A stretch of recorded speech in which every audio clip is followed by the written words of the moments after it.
सुप्रभात मेरे प्यारे बच्चों।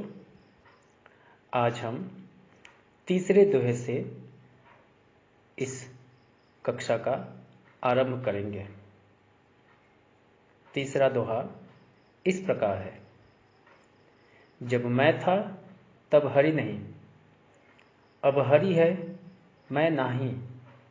सब अंधियारा मिट गया, जब दीपक देखा माही। यहाँ मैं का अर्थ है अहंकार, हरि का अर्थ है ईश्वर, दीपक का अर्थ है दिया और माही का अर्थ है अंदर। इस प्रकार इस दोहे का अर्थ होता है,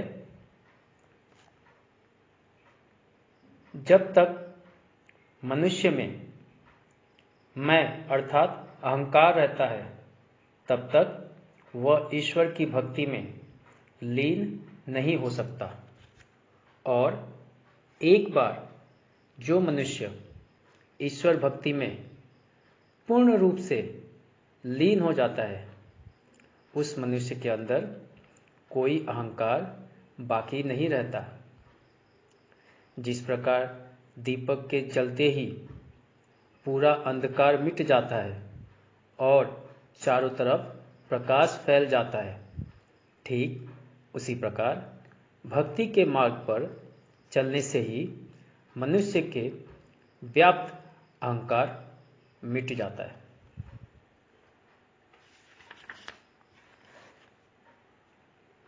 दोहा नंबर 4। सुखिया सब संसार है, खाए अरु सोवे। दुखिया दास कबीर है, जागे अरु रोवे। यहाँ सुखिया का अर्थ है सुखी, खाए का अर्थ है खाए, अरु का अर्थ है और, दुखिया का अर्थ है दुखी, दास का अर्थ है ईश्वर का भक्त। इस प्रकार इस दोहे का अर्थ है, इस संसार के सभी लोग सुखी से जीवन व्यतीत कर रहे हैं, क्योंकि वे लोग सिर्फ खाते हैं और सो जाते हैं। उन्हें किसी बात की चिंता नहीं है, वह सिर्फ खाने एवं सोने से ही खुश हो जाते हैं। जबकि सच्ची खुशी तो तब प्राप्त होती है जब आप प्रभु की आराधना में लीन हो जाते हैं। परंतु भक्ति का मार्ग इतना आसान नहीं है। इसी वजह से संत कबीर हम सभी को जगाना चाहते हैं और वे रात रात भर जागते हैं और रोते रहते हैं। दोहा संख्या 5। बिरा भुवंगम तन बसे, मंत्र न लागे कोई। राम वियोगी ना जीवे, जीवे तो बौरा होई। यहाँ विरह का अर्थ है वियोग अर्थात मिलन का न होना। भुवंगम का अर्थ है सांप, तन का अर्थ है शरीर, बसे का अर्थ है वास करना, मंत्र का अर्थ है उपाय, वियोगी का अर्थ है प्रेम में तड़पने वाला, जीवे का अर्थ है जीना, बौरा का अर्थ है पागल। जिस प्रकार सांप के काटने से व्यक्ति की पीड़ा किसी मंत्र या दवा से ठीक नहीं हो सकती, उसकी स्थिति पागलों जैसी हो जाती है, ठीक उसी प्रकार अपने प्रभु से बिछड़ा हुआ कोई भक्त जी नहीं सकता। उसमें प्रभु भक्ति के अलावा कुछ शेष बचता ही नहीं।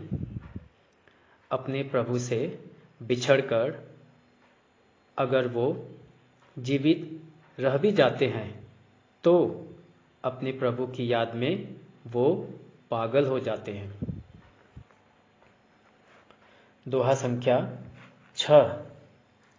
निंदक नेड़ा राखिए, आंगणी कुटी बधाय। बिन साबुन पानी बिना, निर्मल करे सुभाय। यहाँ निंदा का अर्थ है निंदा करने वाला। नेड़ा का अर्थ है पास। आंगणी का अर्थ है आंगन में। कुठी बधाई का अर्थ है कुटिया बनवाकर। बिन का अर्थ है बिना। साबुन का अर्थ है साबुन।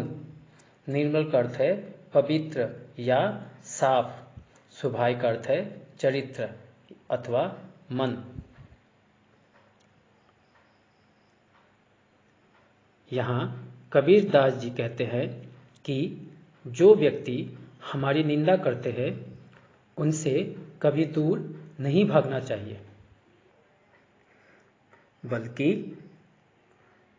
हमें हमेशा उनके समीप रहना चाहिए।